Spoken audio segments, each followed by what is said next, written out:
দালালদের কাছে আমরা পানি বিক্রয় করব না। যারা আমাদেরকে বন্যার পানি দিয়ে হত্যা করে তাদেরকে পানি দেওয়ার কোনো অধিকার কোনো সরকারের নাই। তাই আমরা বলছি ফেনী চুক্তি অবিলম্বে বাতিল করেন। ফেনী নদীর বিশ্ব একমাত্র ফেনীবাসীদের, ফেনীর জেলাদের, ফেনীর কৃষকের। এর বাইরে এই নদীর এক ফোঁটা হিস্সা কোনো জাতি থাকতে পারে না, কোনো রাষ্ট্রের থাকতে পারে না। আপনারা দেখেছেন বেলুনিয়া সীমান্ত থেকে শুরু করে ফেনী নদীর উপরে বঙ্গোপসাগরের মধ্যে নীলেশ্বরাইকে 1200 বিকেটের হাজার একরের এক্সক্লুসিভ জোন দেওয়া হয়েছে ভারতকে।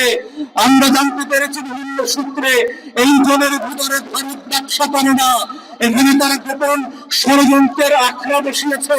তাদের গোয়েন্দারা, তাদের সশস্ত্র বাহিনীর লোকেরা, তাদের নির্মল অফিসাররা এখানে বসে বাংলাদেশের প্রান্তে প্রান্তে ইস্কনের নামে বিভিন্ন অরাজকতা তৈরি করছে।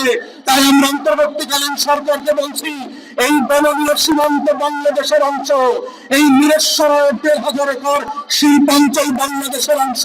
এই কোনো রাষ্ট্রকে নিজ দেওয়া হয় নাই, নিজ দেওয়ার কোনো এখতিয়ার নাই। তাই অবিলম্বে এটা বাতিল করে এই শিল্পাঞ্চলে ফেনীবাসীর দাবি মোতাবেক একটা ক্যান্টনমেন্ট প্রতিষ্ঠা করতে হবে। আমাদের সীমান্ত, আমাদের স্বাধীনতা, আমাদের সার্বভৌমত্ব রক্ষার যে লড়াই গত জুলাই আগস্টে করেছে, এই লড়াইয়ে বেলুনিয়া সীমান্ত আমরা বিক্রি করে দিতে পারবো না।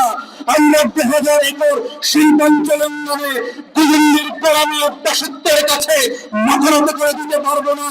অন্তর্বর্তীকালীন সরকারকে বলছি, অবিলম্বে এই শিল্পাঞ্চলের চুক্তি বাতিল করেন, অবিলম্বে এখানে ক্যান্টনমেন্ট এবং নেভাল বেস তৈরি করেন, ফেনীবাসীর সাথে পরামর্শ করেন। তারা প্রয়োজনে ব্যবসা করবে, আমার নীলেশ্বরের লোক ব্যবসা করবে, আমার সোনাগাজীর ফুলবাড়ির যারা উদ্যোক্তা আছে তারা ব্যবসা করবে। এখানে ভারতের ব্যবসায়ীদেরকে, ভারতের দালালদেরকে আমরা ব্যবসা করতে দেব না।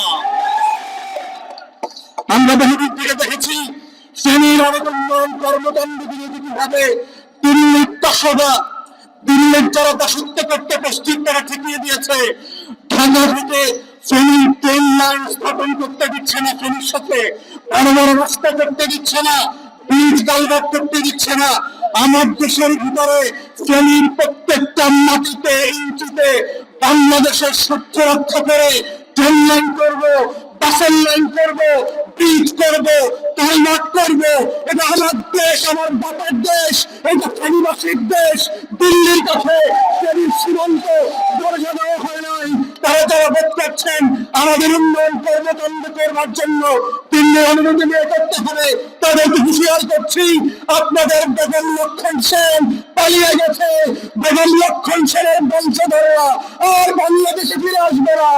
এই বাস্তবতা বিবেচনা করে বাংলাদেশে এবং ফেনীর উন্নয়ন কর্মকাণ্ডকে নতুন করে ঠেলে সাজাতে হবে। ফেনীবাসীর জন্য বহুদিনের আলোচনা এবং আবদার আমরা দেখেছি যে তারা উন্নয়ন চাচ্ছে, এখানে পরিকল্পিত উন্নয়ন। সেজন্য আমরা এবি পার্টির পক্ষ থেকে আজকে দাবি করছি, ফেনী উন্নয়ন কর্তৃপক্ষ নামে একটা প্রশাসনিক বন্দোবস্ত করতে হবে, যাদের নেতৃত্বে ফেনীতে পরিকল্পিত উন্নয়ন করতে হবে, পরিকল্পিত যানবাহন এবং গণপরিবহনের ব্যবস্থা করতে হবে, রাস্তাঘাট ব্রিজ কালভার্ট করতে হবে, স্কুল কলেজ বিশ্ববিদ্যালয়ের মেডিকেল কলেজ করতে হবে। তরুণ তরুণী উদ্যোক্তাদেরকে প্রশিক্ষিত করে নতুন করে কর্মসংস্থানের ব্যবস্থা করতে হবে। এই রাজনীতি হচ্ছে এবি পার্টির রাজনীতি। এই সভা এবং সমস্যা সমাধানের রাজনীতি হচ্ছে বাংলাদেশের নতুন প্রজন্মের রাজনীতি।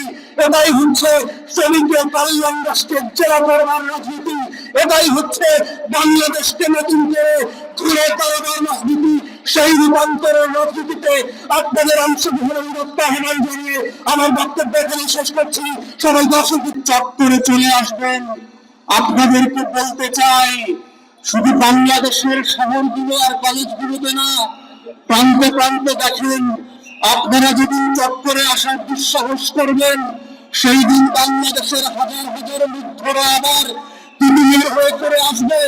সেই দিন আবার আবু সাইদের উত্তরসূরিরা ফেনীর প্রান্তে প্রান্তে শহীদের আত্মা হয়ে ফিরে আসবে। সেই দিন আবার তৃণমূলেরা, হাবিলদার রজনাইরা, ব্রিটিশ বিরোধী আন্দোলনের সংসারে গাজীরা নতুন করে জীবন্ত লাশ হয়ে ফিরে আসবে। গডফাদারদেরকে প্রতিহত করবে, সে পরিবারের যে ফ্যাসিবাদ কায়েম হয়ে গিয়েছিল টানতে টানতে সেই ফ্যাসিবাদকে প্রতিহত করবে। যারা চক্করে আসার দুঃসাহস করছেন তাদেরকে মনে করিয়ে দিতে চাই 1700 শহীদের লাশের উপরে ভিত্তি করে যেই গণঅভ্যুত্থানে আমরা নতুন বাংলাদেশ পেয়েছি, সেই 1700 মানুষ আজকে 20 কোটি মানুষ আকারে বাংলাদেশে হাজির আছে। যদি বোধ করে থাকেন শাহাদাতের রক্তের মধ্য দিয়ে বাংলাদেশ আবার আগের জায়গায় ফিরে যাবে, প্রকাশ্যে যে বাস করছেন আওয়ামী লীগের কবর রচিত হয়ে গেছে। এই আওয়ামী লীগ আর ফিরে আসবে না। এই জাতীয়তাবাদী চট্টগ্রামের গ্যাংস্টার দিল্লির দাসত্ব প্রতিষ্ঠা করার জন্য আর ফিরে আসবে না। এদের অবস্থান হচ্ছে ডাইনোসরের মতো। এদেরকে জাদুঘরে পাবেন, রাস্তায় রাস্তায় প্রান্তে প্রান্তে। আওয়ামী লীগ তলব করে পদার্থ আগামী 50 বছর না 500 বছর পাওয়া যাবে না।